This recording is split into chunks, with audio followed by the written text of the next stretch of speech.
¿No? Muy bien. He venido durante los últimos días, las últimas semanas, exponiendo el mensaje acerca de la envidia. Francamente, el día que preparé el primer mensaje fue sobre, ¿me recuerdan? ¿Sobre quién?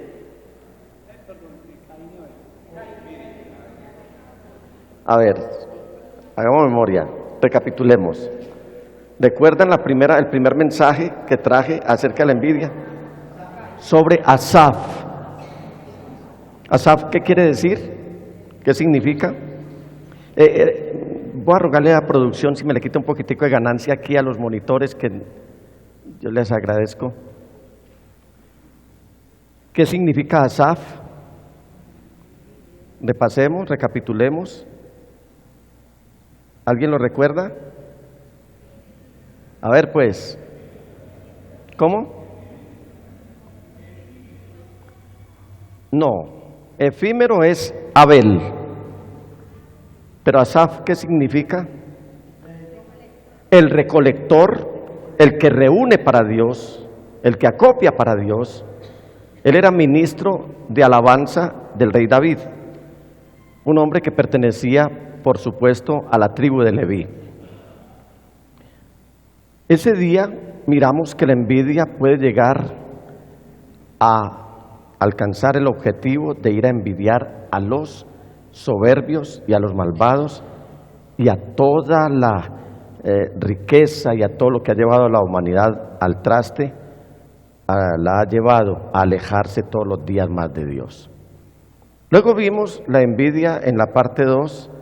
¿A quién tocamos ahí? ¿A quién? A la familia de don Adán, a la familia de doña Eva y a sus jovencitos. ¿Cuál era el primogénito de Adán y Eva? Caín y Abel. Abel quiere decir efímero, que pasa rápido. Nefesh en hebreo. Muy bien. ¿Qué pasó ahí? La envidia llevó a que se cometiera no solamente el primer homicidio de la historia, sino un fratricidio, que es matar a un hermano, por envidia. Luego vimos la envidia parte 3. ¿Quién me lo recuerda?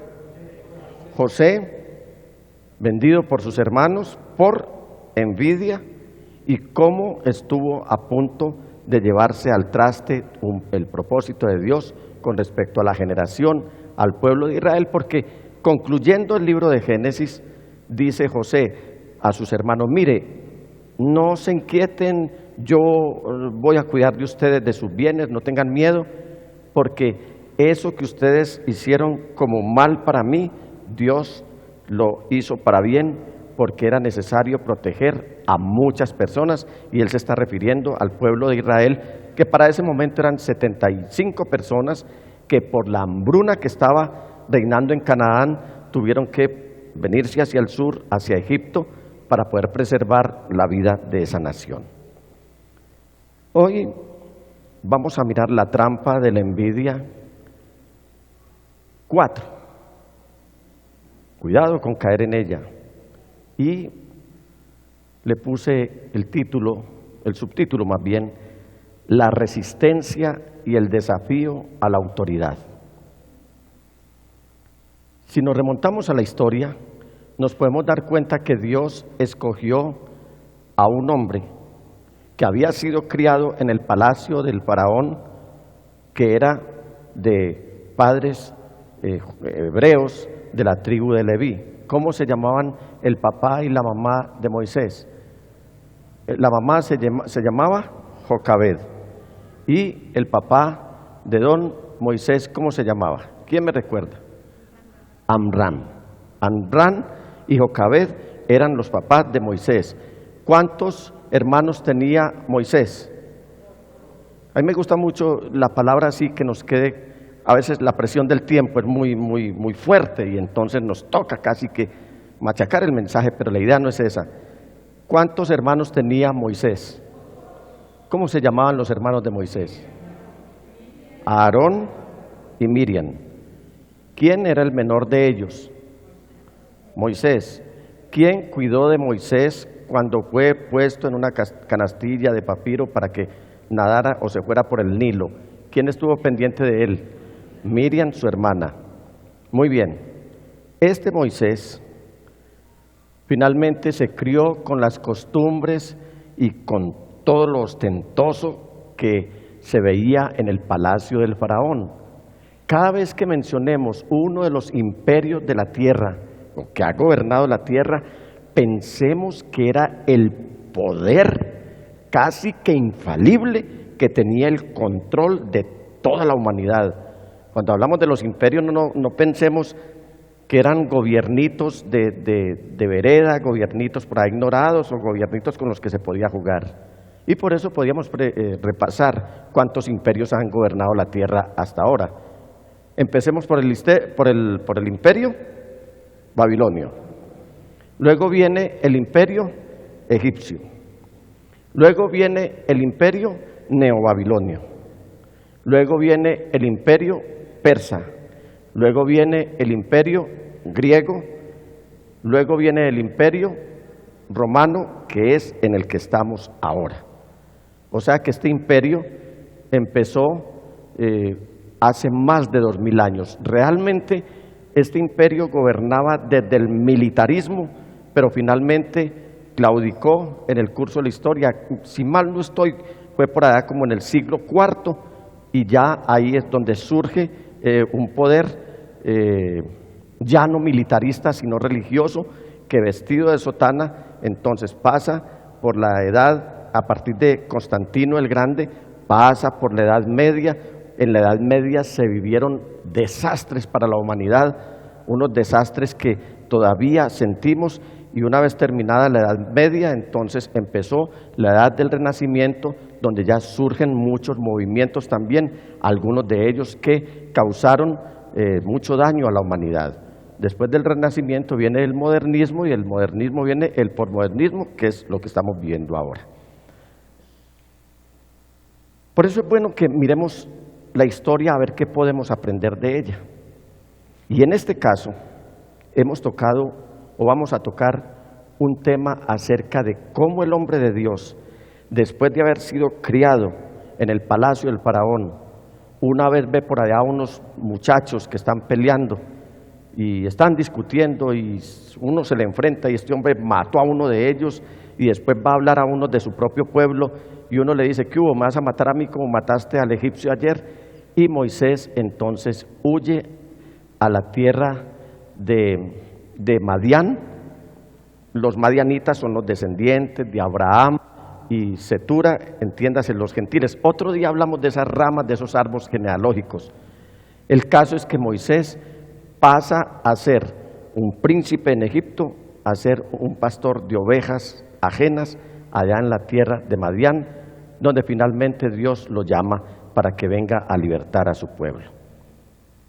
Dios ha hecho maravillas, Dios ha hecho grandes cosas.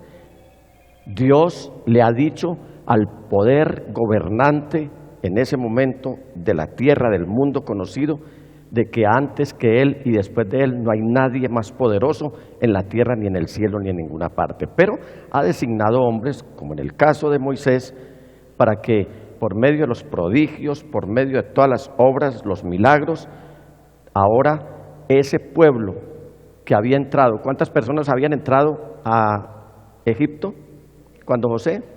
¿Cuántas? 75 personas. Ese pueblo durante 430 años creció, fue numeroso. Y lo paradójico es que mire cómo entraron a Egipto. Estudie bien la palabra. Entraron a Egipto de una manera muy fácil, con honores además, porque es que José, un hebreo, era el segundo en importancia en el imperio más poderoso de la tierra. Y él manda a traer a su papá y a sus hermanos para que no fueran a morir en Canaán, no fueran a morir de hambre. Entraron muy bien, pero para salir, ustedes se pueden dar cuenta por medio de las Sagradas Escrituras, todo lo que Dios tuvo que hacer para que Faraón los pudiera llevar a la libertad o dejar ir a la libertad, y este camino a la libertad estaba en cabeza de Moisés. ¿Dónde le habló Dios a Moisés? ¿En qué lugar le habló Dios a Moisés? Ahí en la península, en una montaña, en la península del Sinaí, le habló por medio de una zarza ardiente. ¿Cuál es la característica de la zarza? La zarza tiene una característica, y es que tú la ves y parece inofensiva. Es un árbol, un arbusto, y parece inofensivo. Y tú puedes meter la mano y no te pasa nada por medio de ese arbusto. Pero cuando lo sacas te puede despedazar, porque las espinas, los pullones están hacia adentro y no hacia afuera. Entonces, según los estudiosos, sacan una analogía y dicen que esa es la manera como Dios estaba diciéndole al pueblo de Israel, que habían entrado muy fácil a Egipto, pero que había sido muy difícil su salida. Moisés, rodeado de muchas personas, va guiando las 12 tribus ya rumbo a la tierra prometida, y empiezan a suceder una serie de cosas en el desierto que llevaron al pueblo de Israel a que se resistiera, no solamente a Moisés y a Aarón, sino al mismo Dios. Esa resistencia surgió del mismo pueblo, entre otros de Coré, un primo de Moisés, que empieza a sentir envidia, como lo hemos leído aquí en esta noche en el Salmo 106, dice: en el campamento tuvieron envidia de Moisés y de Aarón, el que estaba consagrado al Señor. ¿Cómo se logró que allí empezara a reinar el caos y la oposición a Dios en el momento en que un grupito de personas empiezan a sentir envidia por el siervo de Dios? ¿Cómo lo van a hacer? Uno, por medio de la contratación. Cuando hablo de la contratación, ustedes no han notado, mis hermanos, que hay personas que cuando no están de acuerdo con algo, empiezan de una manera soterrada a llamar a otras personas y hacerles cuchicheos y hacerles comentarios para ver cómo van sembrando el malestar en una comunidad? ¿No han notado ustedes eso? No solamente en una comunidad de la iglesia, sino en una empresa. Hace poco un hermano de acá de la congregación en su empresa contrató a una persona, y esa persona de 20 días que estuvo en la empresa trabajó 6, los otros se lo pasó, fue incapacitado.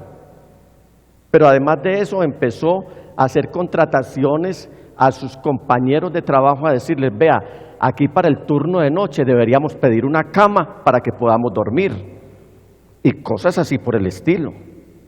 En la iglesia muchas veces se da que hermanos empiezan a cuchichear. ¿Cómo te parece que el pastor fulano de tal hoy vino con zapatos nuevos? ¿Vos sí crees que es justo que él esté estrenando zapatos con mis diezmos? Y empiezan a regar eso, y eso se riega como gangrena, bregando a buscar adeptos para ver cómo aplauden sus pensamientos sombríos y cómo generan malestar, cuando no una división.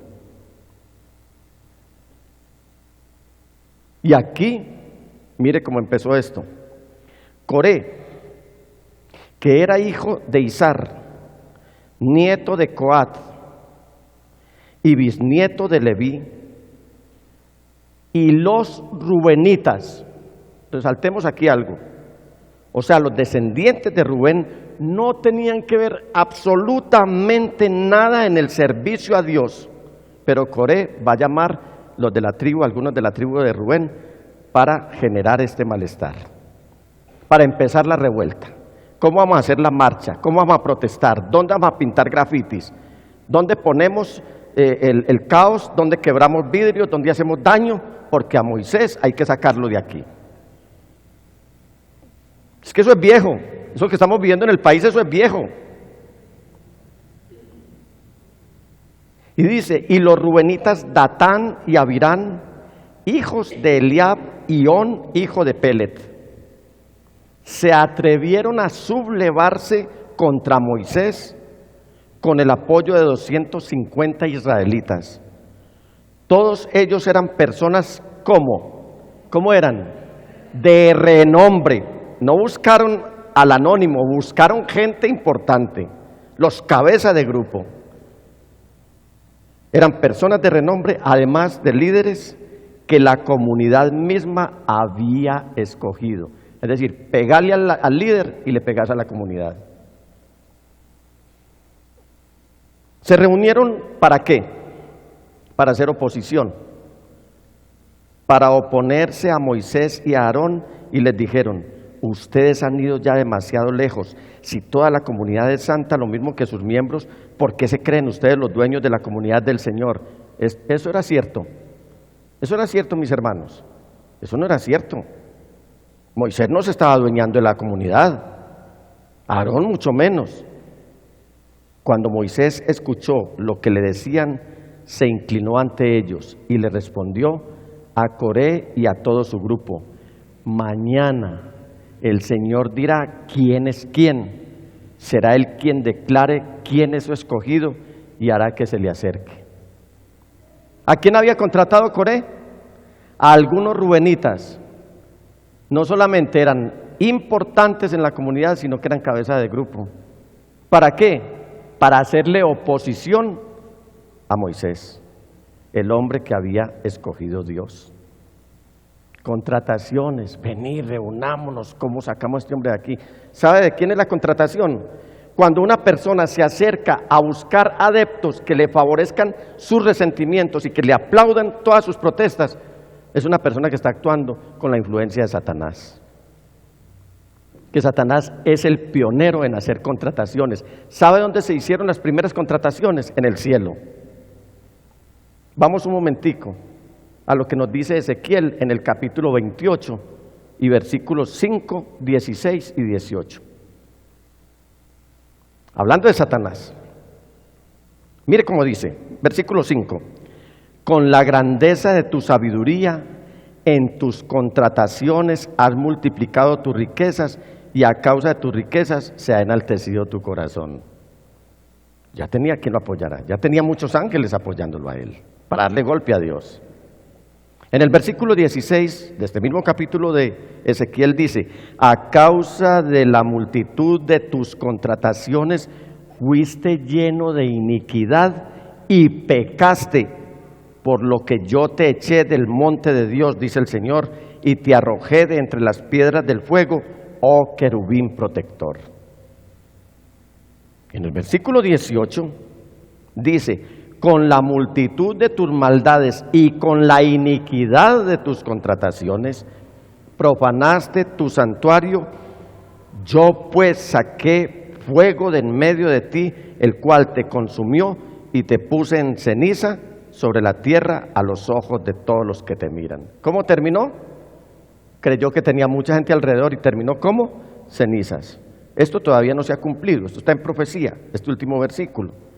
Pero lo que quiero resaltar es que Satanás es experto en las contrataciones, pero hace que agite o hace agitar a las personas cuando están tratando de dar o de manifestar su oposición, ya sea al pastor, al gobierno, a quien quiera que sea. Esa es una de las razones por las cuales le puse el subtítulo: la resistencia y el desafío a la autoridad. Estamos viviendo en una sociedad que está desafiando a la autoridad. Hoy ni el papá le puede decir nada al hijo, porque ya hay unos mecanismos legales que le dicen al muchachito: y su papá o su mamá le hacen algo, demándelo. Con todo el respeto, pero hoy estamos viviendo la edad de los millennials, que están desapareciendo muchos buenos principios de nuestra nación y de la sociedad en general. Tenemos que orar por nuestra juventud.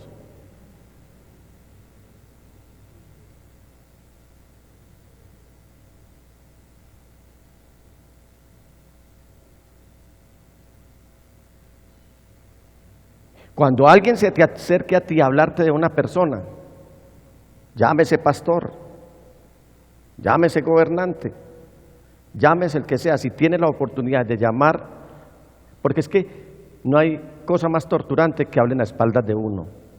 Si tiene la oportunidad de llamar a esa persona y te voy a escuchar, pero te escucho delante de él o de ella. No, es que yo quiero que nadie sepa, porque esa es una de las herramientas también, de las formas sutiles con que la persona que va a hacer daño empieza a decir, no, pero que no se dé cuenta, que nadie se dé cuenta.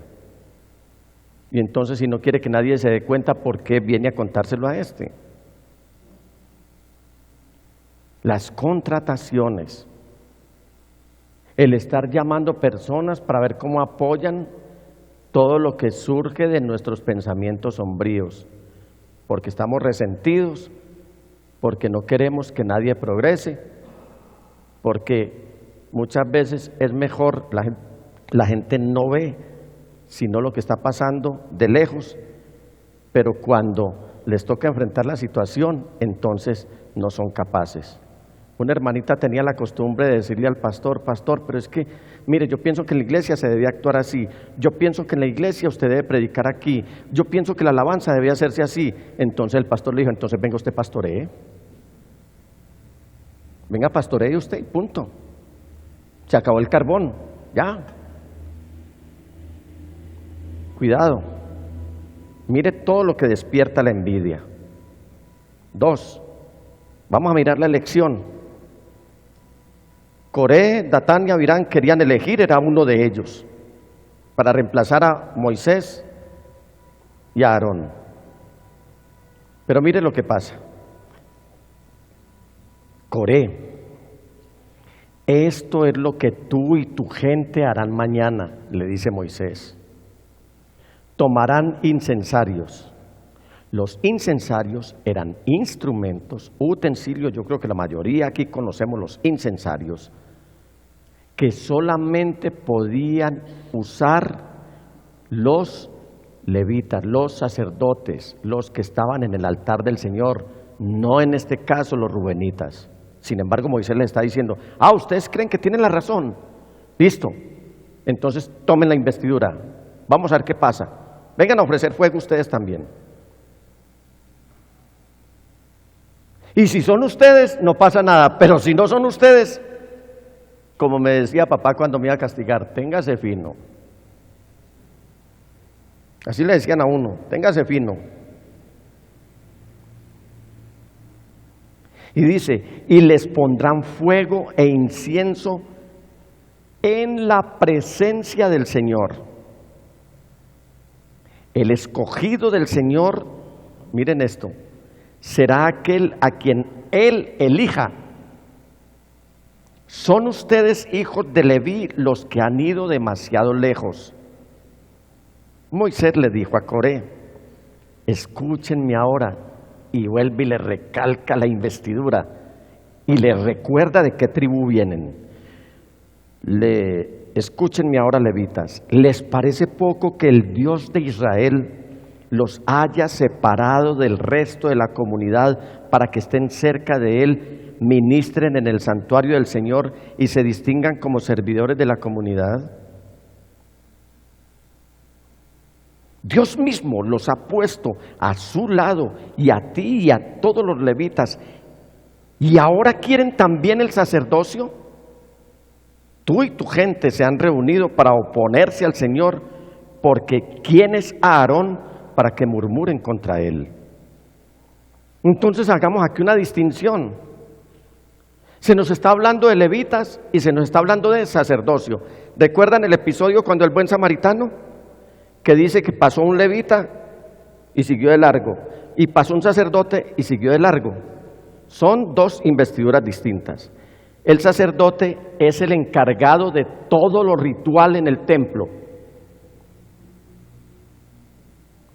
Era el que se encargaba, junto con el Cohen Hagadol, o sea, con el sumo sacerdote, de entrar al lugar santísimo y ofrecer o presentar al Señor las ofrendas. Pero los levitas eran los encargados de atender todos los asuntos legales, es decir, que se cumpliera la ley dentro del pueblo. Entonces, por eso cuando Moisés le está diciendo a Coré, ustedes los levitas fueron escogidos por Dios también para atender estos asuntos, y ahora quieren también el sacerdocio. Es que el sacerdocio no es por elección de los hombres, el sacerdocio es por elección de Dios. Cuando hablo sacerdote aquí, esa palabra en el hebreo original no existe. Esa palabra fue traída por algunos traductores católicos romanos de las Sagradas Escrituras y no encontraron la manera de hacerse entender y le pusieron sacerdote. Pero la palabra original es para el sumo sacerdote, para el que puede entrar al lugar santísimo, al Sanctus Sanctorum, es Cohen Hagadol, sumo sacerdote. Y para los sacerdotes, entonces es Cohen. Porque como dijo alguien, sacerdote podría ser alguien que sacrifica cerdos muy grandes. Sacrificio, cerdotes, que sacrifica cerdos muy grandes.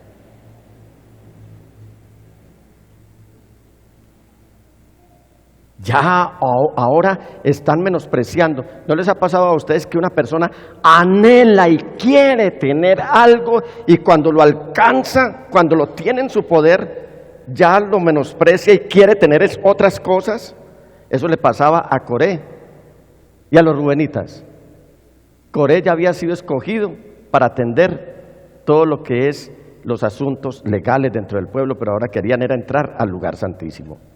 Y Moisés les dice, está bien, y que sea lo que el Señor diga, el que el Señor elija. 3, entonces viene la oposición. Una de las características de la oposición es que ni hacen ni dejan hacer, o como los ratones, lo que no se comen, lo dañan. Versículo 12 hasta el 15. Moisés mandó llamar a Datán y a Abirán, o sea, a los rubenitas, que nada tenían que ver con este asunto, hijos de Eliab, pero ellos contestaron, ya ellos vieron para dónde iban, ya ellos vieron que por seguirle la corriente a don Coré estaban metidos en problemas. Y cuando Moisés les dice, ustedes que son rubenitas, vengan también. ¿Y sabe ellos qué hicieron? No iremos. Pero sacan un argumento. Porque es que el que ve que está metido en problemas y no quiere reconocer, empiezas a tratar de sentir mal, pero al otro, para no reconocer que está metido en problemas. Y esto es lo que ellos van a hacer. ¿Te parece poco habernos sacado de la tierra de Egipto, donde abundan la leche y la miel, para que ahora quieras matarnos en este desierto y dártelas de gobernante con nosotros? Lo cierto es que tú no has logrado llevarnos todavía a esa tierra donde abundan la leche y la miel, ni nos has dado posesión de campos y viñas. Lo único que quieres es seguir engatusando a este pueblo, pues no iremos. Entonces Moisés, sumamente enojado, le dijo al Señor, no aceptes la ofrenda que te traigan, que yo de ellos no he tomado ni siquiera un asno, ni les he hecho ningún daño. ¿Quién era el que había determinado que iban a entrar a la tierra de Canaán? ¿Moisés y Aarón o Dios? ¿Cuándo? Ese recorrido era para 40 días. Y mire estos rebeldes, regularmente el rebelde quiere todo y ahora, y le da órdenes a Dios y le dice, o me respondes ya, o te destrono. El rebelde es pataletoso, es caprichoso, es llevado el parecer, trata de hacer sentir mal a los otros. Y ahora le está diciendo a Moisés y a Aarón, es que ustedes no nos han llevado a ninguna parte. El recorrido entre Egipto y la tierra de Canaán era de 40 días, pero por la rebeldía de personas como ellos, Dios hizo que cada día se les volviera un año. ¿Y sabe qué hizo Dios? Los puso a dar vueltas por ese mismo desierto. Ellos estuvieron volteando por ahí, por el mismo desierto. Ellos no fueron a ninguna parte durante 40 años, hasta que llegaron a la tierra de Edom y a la tierra de Moab, y ahí en Transjordania. Entonces el Señor Ya para ese momento Moisés muere y el Señor levanta un hombre, al general Josué, que es el que va a ser el encargado de entrarlos a la tierra prometida. El ministerio de Josué era conquistar la tierra, repartir los territorios, unificar la fe en el único Dios verdadero y a su vez cuidar de su familia, porque él a lo último les dice a los israelitas: ustedes verán qué van a hacer, pero lo que soy yo y mi familia serviremos al Señor. Pero no era en el tiempo en el que Datán, ni Abirán, ni Coré dijeran, era en el tiempo que Dios había determinado. Entonces, Dios sí va a establecer la diferencia. 4, la diferencia. ¿Sabe quién es el único que conoce los corazones de la gente? Dios. La diferencia. A Coré, o sea, a su primo, Moisés le dijo: tú y tu gente y Aarón, o sea, ¿cuántos?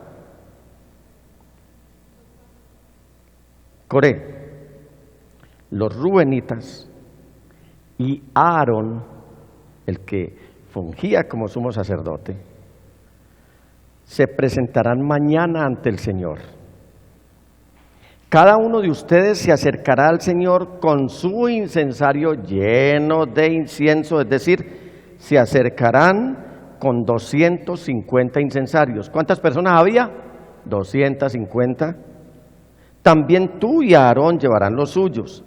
Así que cada uno con su incensario lleno de fuego e incienso se puso de pie a la entrada de la tienda de reunión junto con Moisés y Aarón. Cuando Coré hubo reunido a toda su gente en contra de Moisés y Aarón a la entrada de la tienda de reunión, la gloria del Señor se apareció ante ellos. Entonces, mire usted el contraste. Yo le puse ahí 3 asteriscos entre lo que dice el versículo 16 de este párrafo. Versículo 16 dice que Moisés le dijo a Coré, a su gente y a Aarón que entraran. Pero aquí ya es el Señor el que va a hablar, el que va a establecer la diferencia. Entonces el Señor les dijo a Moisés y a Aarón. ¿A quién le habló el Señor? A los que eran de Él, a los que Él había designado. Mire que Él no le dirigió la palabra a los rebeldes. Dios, permítanme el término tan coloquial, un poco burdo, pero Dios al rebelde no le bota corriente. El rebelde que se olvide que Dios le va a hablar. Dios no le habla al rebelde. Dios cuando le habla al rebelde es para enjuiciarlo. En el Salmo 50 dice: dijo Dios al malo, ¿qué tienes tú que hablar de mis juicios? Eso también lo repite a Isaías. Porque hay gente que es mala pero termina hablando de Dios. ¿Usted no ha notado que hay personas, o inclusive dirigentes cristianos, están hablando dizque de Dios, pero están introduciendo puras herejías? Y ahí es donde han surgido todos estos movimientos de la liberación, del neopentecostalismo, de la prosperidad, del tumbis, no solamente la gente, sino del bolsillo y todo lo demás. Pero están hablando de Dios. Ellos no van a entrar a hablar de Satanás porque la gente se les va. Y aquí mire usted, el Señor les está diciendo, pero a Moisés y a Aarón: apártense de esta gente, no dice de mis servidores, para que yo la consuma de una vez por todas. Y mire Moisés y Aarón lo que van a hacer. Ahorita leímos que Moisés estaba fúrico, estaba que ardía de la ira con ellos. Es como cuando una persona va y hace una denuncia. ¿Han notado? Cuando la mujer va y pone la denuncia contra el esposo. Ve, ¿qué te pasó? No, me di contra el pollo. Estaba limpiando la pared y me di contra el pollo. Pero es que esa lesión ahí es como muy extraña. Justo te diste ahí. No, bueno, sí, tengo una fractura. Es que me choqué con un muro de 5 dedos. Ah, fue él el que te aporrió. ¿Y por qué no vas y lo denuncias? Entonces va y lo denuncia. Vea, joven, usted dejó así a esta mujer y ahora más con todo esto del feminismo y todo lo demás, imagínese usted. Esto le va a dar una pena de 5 años, 2 meses, 3 días y 1 hora, por decir algo, porque ahora es con horas también. Ay, no, señor juez, no, por favor. No le vaya a hacer eso. ¿Cómo me lo va a meter a la cárcel? Si yo lo necesito es para que me meta a mí el mercado en la casa. Entonces, ¿qué me va a llevar el mercado a la casa? Se conmueven. Moisés estaba iracundo, pero cuando el Señor dice que los va a consumir, mire lo que hacen. Señor, Moisés y Aarón se postraron rostro en tierra y exclamaron: Señor, Dios de toda la humanidad. Ya no dice Dios del pueblo de Israel, sino Dios de toda la humanidad. Es decir, incluye a estos también. Un solo hombre ha pecado y vas tú a enojarte con ellos. ¿Qué estaba pensando Moisés?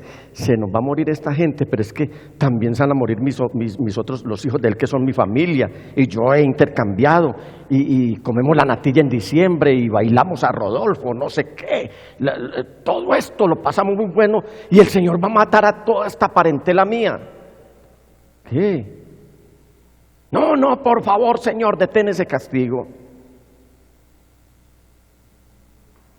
Finalmente, la familia de Coré sí se salvó, por lo menos los hijos. Pero aquí, más que eso, Moisés nos está dando una lección de sensibilidad. Nos está dando una lección que podemos ser nobles y que en el momento en el que ese hermano que nos hizo mucho daño, nos ha hecho dar rabia, nos abusó en la confianza, nos saqueó nuestros ahorros, ¿qué no hizo? El Señor a veces se le aparece a uno y dice: lo voy a castigar. ¿Y sabe qué le he dicho yo al Señor? Señor, que por causa mía no le pase nada a esa persona mejor. Como lo dijo el Señor Jesús en la cruz: no les tengas en cuenta este pecado. Es decir, que por lo que me hicieron no se vayan a condenar, que condenen por otras cosas, pero no por lo que me hicieron a mí. Esteban hizo lo mismo. Señor, no les tengas en cuenta este pecado, es decir, por lo que le hicieron a él. Hermanos, hay momentos en los que uno tiene que orar, que es lo que el Señor finalmente dijo: amen y oren por los que les han hecho daño. Aquí vemos a Moisés y a Aarón cayendo sobre su rostro frente a Dios. Y de pronto uno podría leer en el rostro de algunos de ustedes, decir: yo, orar por ese que me ha hecho tanto daño. Y el Señor dice: no, es que lo voy a consumir. Es decir, lo voy a raer de la faz de la tierra. Y yo le aseguro que ese momento de rabia le pasa a uno. Porque uno dice: y ese muchachito, esos muchachitos, ¿cómo se van a quedar huérfanos? Y esa mujer viuda, y entonces ¿de qué van a devengar el sustento? ¿Cómo van a derivar la economía para su familia? Por Dios. No, Señor. Cada vez que te veas en una situación de esta, seguramente muchas personas te van a decir que la sensibilidad, ser sensibles, o la vulnerabilidad es un sinónimo de debilidad, que es falta de hombría en el caso de los hombres. Cuidado. Usted no han oído una expresión que duele. Cosas como estas: que se pudra en la cárcel. ¿Lo han oído decir?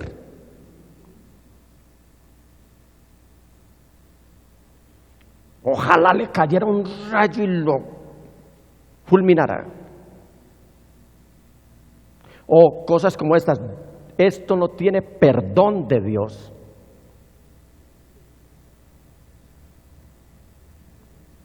Podemos ser sensibles, hermanos. Así la gente nos diga que eso es signo de debilidad.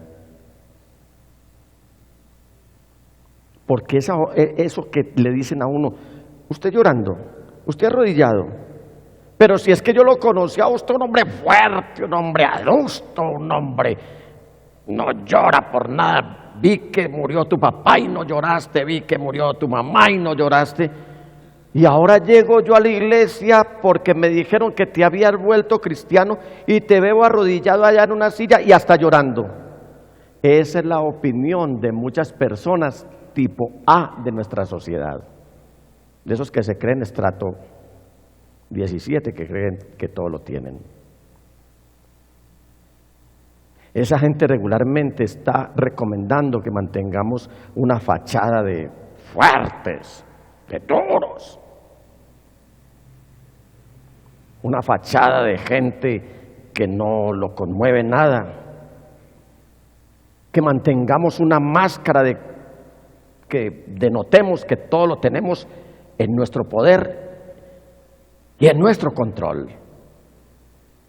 Y con Dios no funciona así. Esa no es la manera en que Dios considera la sensibilidad. ¿Sabe por qué? Porque Dios a todos nos ve tal como somos. Dios no se equivoca, porque Dios no solamente mira adentro, no solamente mira afuera, sino adentro también. Y a veces disfrazamos las cosas y queremos presentarnos delante del Señor, intentando hacernos aceptables delante de Él. Y ¿sabes algo? Con Dios no funcionan los disfraces. Lo único que funciona es que expresemos humildad delante de Él, porque finalmente es lo que con eso es lo que Él nos va a dar, un reconocimiento, además que nos va a dar recompensa. Y yo te invito a que pienses de esta manera en cuanto a tus relaciones. Si te permites mostrar tu sensibilidad, eso que hoy la gente llama vulnerabilidad, si lo haces con sinceridad, te aseguro que muchas personas comenzarán a relacionarse contigo. Cuando una persona muestra que es un duro, casi nadie se relaciona con ellos. Pero cuando una persona muestra su sensibilidad, las personas empiezan a relacionarse con uno. Empezarás a escuchar cosas como estas. Ah, pensé que yo era el único que tenía ese problema. ¿No les ha pasado eso a ustedes? Que cuando uno manifiesta algo, entonces la gente dice, no, la gente ha guardado silencio y la gente termina diciendo, uy, yo creí que yo era el único que tenía ese problema, pero veo que hay otro. Yo soy un aficionado de leer biografías. Las hojas de vida las dejemos para las empresas, pero las biografías. En este momento sigo avanzando lentamente porque aparte de leer estudio. El libro en este momento que estoy leyendo es Mi vida, de Golda Meir. Y he leído muchas biografías y termina uno diciendo, me identifico con esta persona y uno cree que uno era el único que tenía ese problema. Somos humanos y todos tenemos problemas, por lo tanto tenemos que manifestarlos y eso no es señal de vulnerabilidad. Eso abre una puerta para que puedas tener agradables conversaciones. Cuando una persona se identifica con algo que uno publicó, entonces la gente le va a decir a uno, mira, yo tengo este problema y se puede sentar uno a tener una buena conversación. Moisés fue y se arrodilló. Él sabía también que él podía correr el riesgo como humano de que Dios emitiera su juicio. Si te permites ser sensible en la presencia del Señor, verás muy pronto que este tipo de actitudes, de humildad, de sensibilidad en la presencia del Señor, tendrán una abundante cosecha. Estamos reclamando muchas cosechas, pero no nos hemos detenido a humillarnos en la presencia del Señor. 5, entonces viene el castigo. Entonces el Señor le dijo a Moisés: ordénales que se alejen de las tiendas de Coré, Datán y Abirán. ¿A quién? Al resto de los israelitas.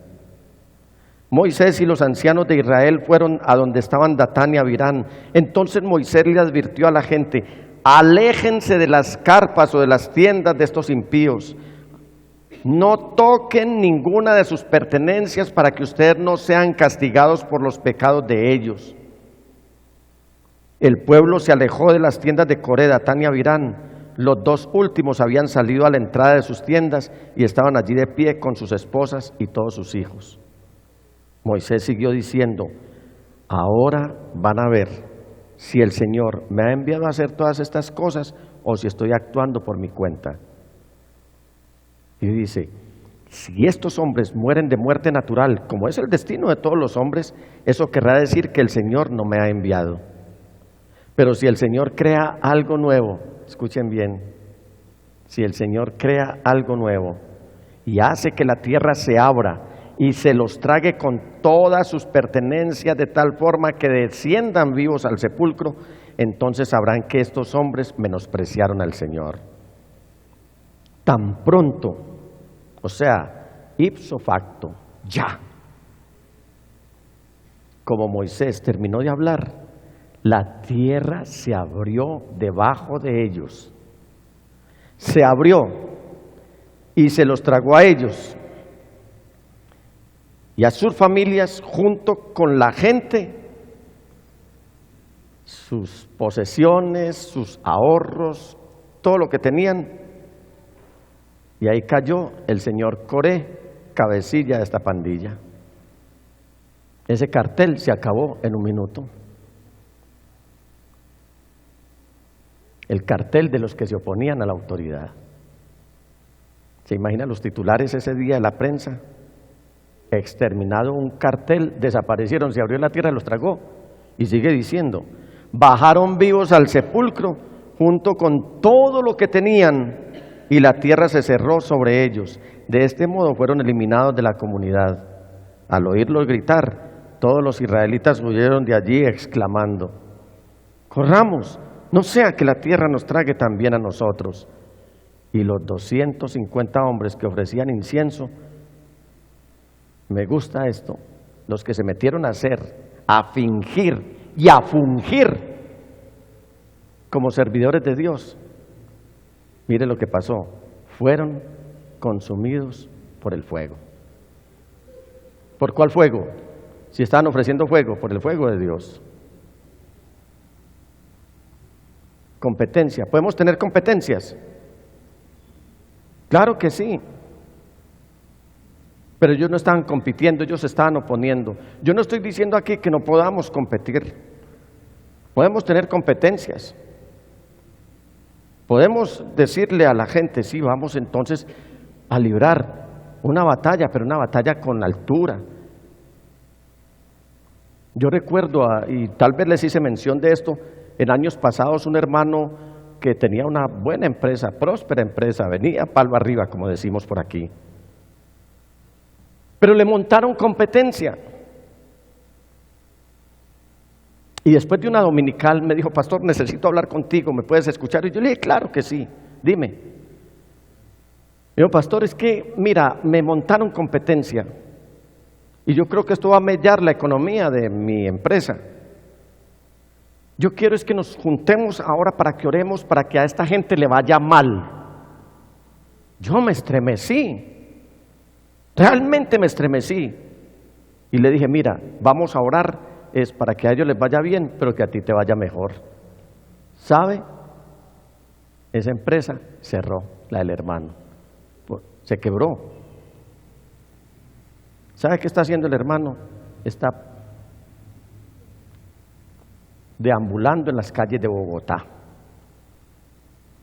Y la otra empresa está próspera. Ahí está todavía. Ahí está.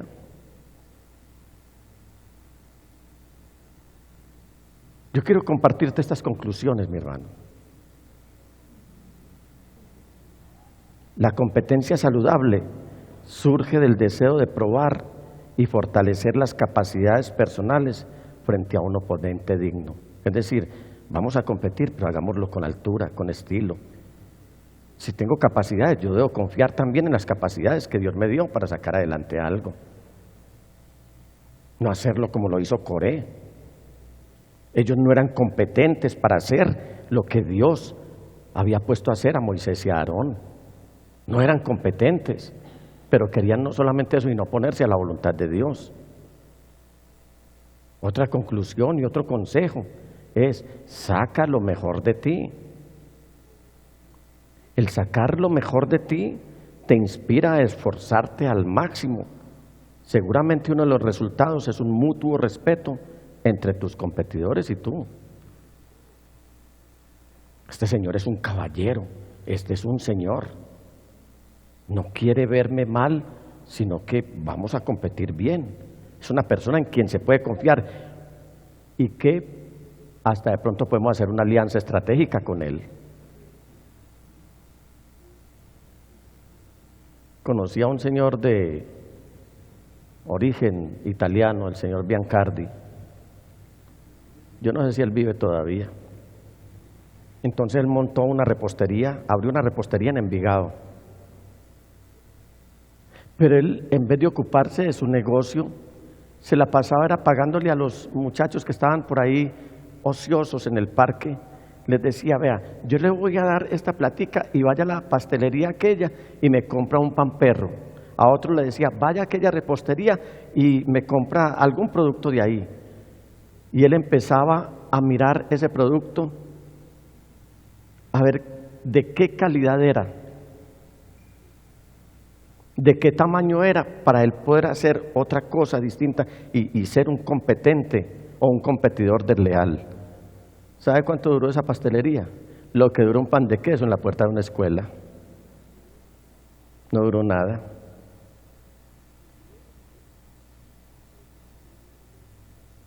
No seamos desleales, hermanos, porque hay mucha gente que profesa ser leal, pero no son dignos de confianza. La competencia desleal te lleva a mostrar lo peor de ti. ¿Cómo la competencia te lleva a mostrar lo peor de ti? A través de la envidia. ¿Qué fue lo que sintieron Datán, Abirán y Coré por Moisés y toda esta gente? Envidia. Eso lo leímos ahí en el Salmo 106. ¿Envidia de quién? De un creyente hacia el pastor. Envidia de un empleado hacia su jefe. Envidia de un empresario a otro. Envidia de un alumno hacia su maestro. Envidia de un papá hacia sus hijos o viceversa. Envidia de un amigo hacia otro, de un hermano hacia otro, de un vecino hacia otro. Envidia entre compañeros de trabajo, etcétera. La competencia desleal hace que te enfoques en ganar a cualquier costo. O gano o gano. Por supuesto que el resultado final va a ser la mala gana, la animadversión entre las partes que compiten.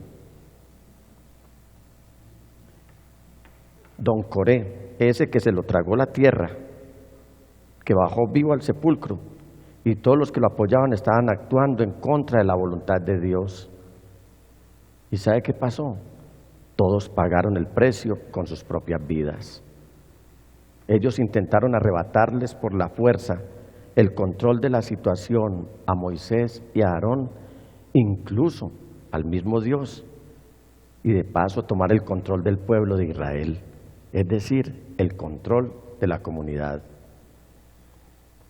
Esta clase de espíritu, que es errado, que es obstinado, que es terco, que es rebelde, que es competitivo pero desleal, fue la causa de esas trágicas muertes. Uno lee ese pasaje y se estremece de verdad.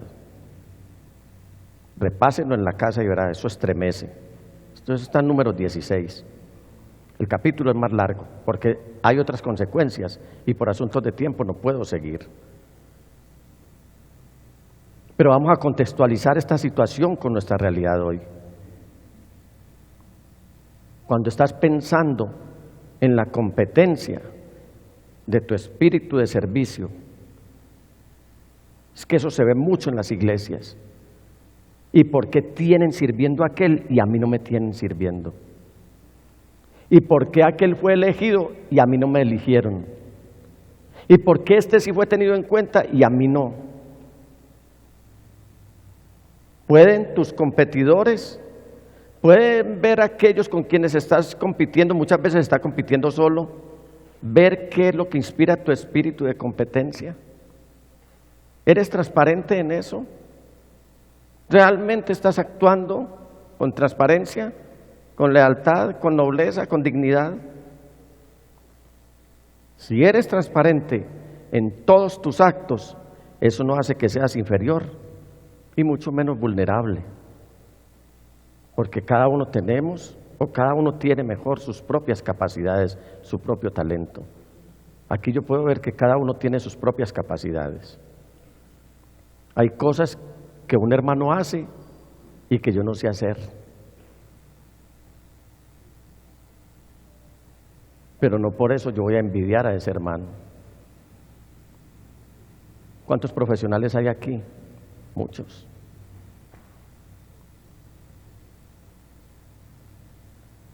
¿Cuántos empresarios hay aquí? Muchos. De los ricos, no reneguemos de los ricos. Así como pobres siempre habrá en la sociedad, tiene que haber ricos. Y aquel porque tiene tanto dinero y yo no, revisa a ver cuántas veces has dejado de hacer cosas insignificantes. Y Dios miró eso y dijo, si este no es fiel en lo poquito, no es fiel en lo mucho. Personas que se preguntan, ¿y Dios a mí por qué no me bendice? Y al hermano sí lo bendice. Revisa si estás diezmando lealmente, fielmente. Revisa si eres un tacaño, si eres un avaro, si eres un codicioso, si quieres todo para ti, pero nada para nadie. Revisa todo eso. No sea que te encuentres compitiendo con Dios, reclamándole a Dios cosas que ni tú mismo eres capaz de dar. Tenemos que ser transparentes en todos nuestros actos. Además, date cuenta, mi hermano, de que en este mundo tú nunca eres del todo vulnerable. Cuando nos creemos así, piensa en esto. Dios te está protegiendo. Siempre lo ha hecho y siempre lo hará. Amén. Vamos a arrepentirnos en esta noche.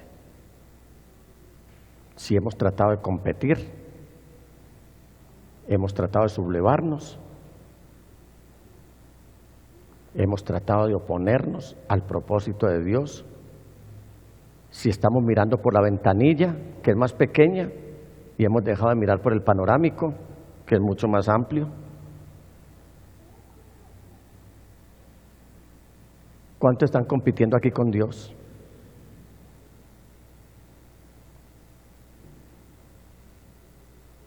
¿Quiénes están compitiendo con Dios? ¿Por qué no se levantan?